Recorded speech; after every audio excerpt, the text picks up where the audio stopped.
Before we start the video, if you're interested in joining the group read for Train to Pakistan, you still have 24 hours. Basically, the group read starts on 1st October. So let me know ASAP if you want to join. And if you want to join, then the details are in the description box. Thank you so much. On to the video.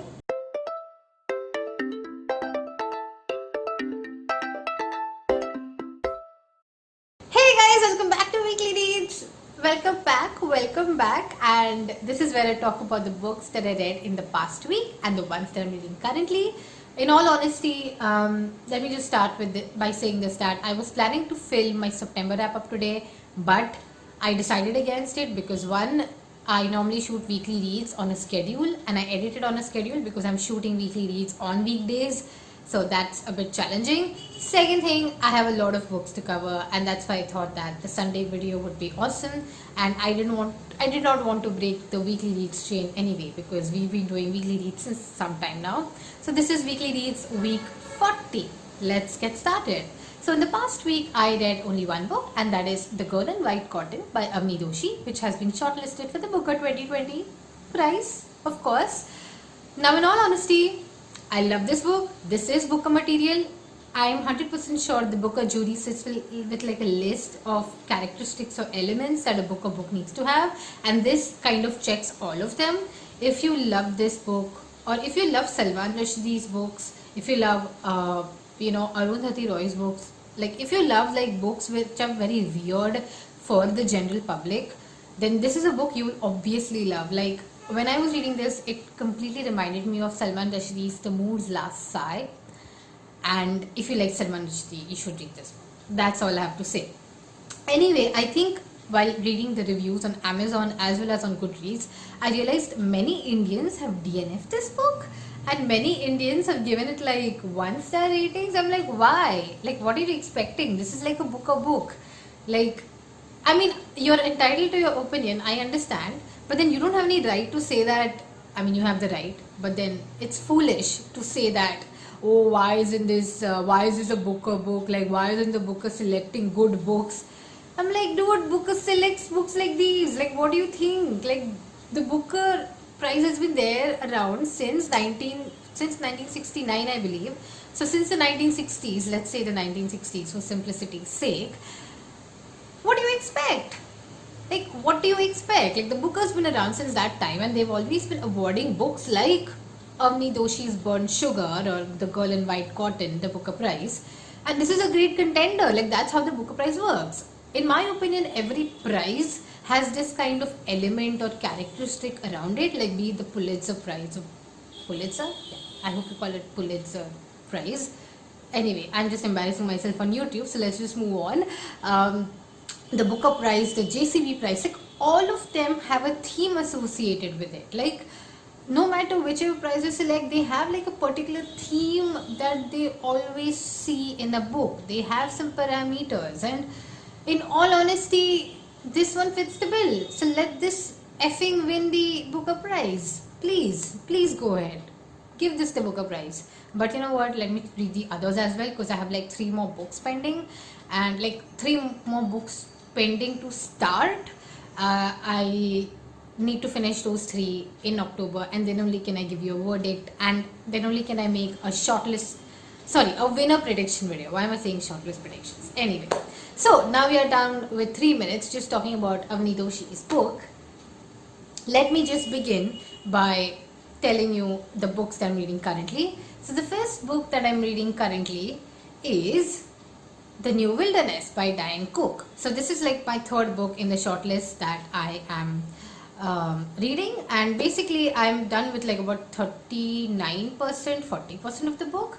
In all honesty, it is not as good as the other books that I've read. Like, I even like Sitsi Dangaremba's This Mournable Body more than this one. I like the concept, but I'm very doubtful about the execution of it. Like, there was this whole part in the middle, like I think it was part 2, where there was a lot of, I don't know, like flaky stuff happening. And now we are on now the part that I'm reading currently, I think it's part 3 or part 4. I like that a lot. Okay, of course, like if I tell you which part is it, those would be spoilers, and I do not want to give you spoilers. But yeah, the point is, the book tends to be a bit flaky or a bit loose at times. Like it just feels like, why am I reading this? Like, what's wrong with the book?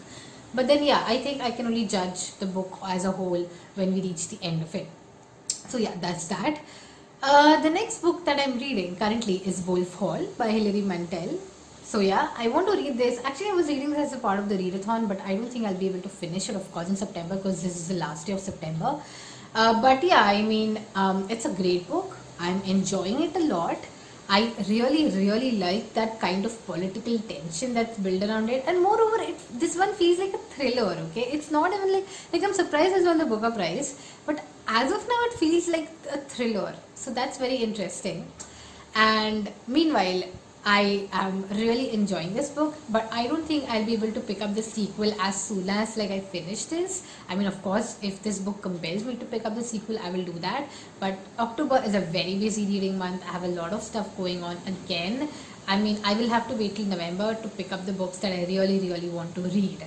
So I think that makes sense a lot. Anyway, so okay, by the way, I forgot to pick up the third book that I'm reading currently. Hold on, let me get it. So this is the third book that I'm reading currently. It's Uncle's Aunts Elephants by Ruskin Bond. I know you're familiar with it, but you know, I want to like, if you have never heard of Ruskin Bond, I would like to like give you a background on Ruskin Bond, because I realized that many people were not putting Ruskin Bond in their TBRs, and I was like, why aren't you doing that? So basically, Ruskin Bond is an Anglo-Indian writer. So he is of British descent, but all his forefathers were working with the British in India, and so he's of British origin, but he is Anglo-Indian, basically British descent settled in India.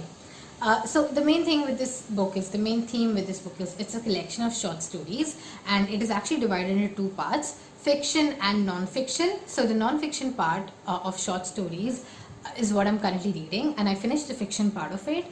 The fiction part was very interesting. It talks about all of these, his days in Mussoorie. Like Mussoorie is a hill station in the north of India, for those of you who do not know. And it talks about like his days there, and he has like weaved a few stories with his grandfather, grandmother, his aunt Ken, Aunt Ruby, Uncle Ken. Why did I say Aunt Ken? I don't know. But you know, this is a great light read. Like if you do not know Ruskin Bond, I highly suggest you go and Google him and Google his books, because Ruskin Bond's books are generally books that can be read by anyone. Like even if that particular individual is a child, middle grade, you know, young adult, whatever, like any person can read Ruskin Bond books. And I think it's a good way to start. Like we talk a lot about Enid Blyton, we talk a lot about all of these, I would say international authors who write children's books. So Ruskin Bond is one of them who writes children's books as well, and he writes books for adults as well. So not all of his books can be read by children, but majority of them can be read by any person in any demographic. So it's very interesting, it's a very fun read, and honestly, if you want to get your kids into reading, Ruskin Bond is the person to go to or read. Okay, so I highly recommend Ruskin Bond, and all his stories revolve around nature, revolve around Mussoorie at times, revolve around hill stations basically, where things are serene, there's fresh air to breathe, and it's a very, very fun read that kids will really, really love. I myself did not read Ruskin Bond much when I was growing up, but I used to read like Ruskin Bond in Chanda Mama. Chanda Mama was like a children's magazine, and I used to like him then. I was not love, but now that I'm reading this, I really understand and appreciate his way of writing and how he tries to be versatile no matter what. So yeah, that's that. Meanwhile, another thing to note is that yes, I'm only reading 3 books currently. Normally my count is 4, but the thing is that October starts tomorrow, and I want to make sure that I have a lot of room to introduce my group read book that is Train to Pakistan. So that would be the 4th book that I would be reading, and more importantly, I have a lot of stuff to read, and we will be discussing a lot on books in the next month. So I'm excited. I hope you had a nice September. See you next time on my Sunday video, Sunday upload. Yeah, okay, fine. Bye.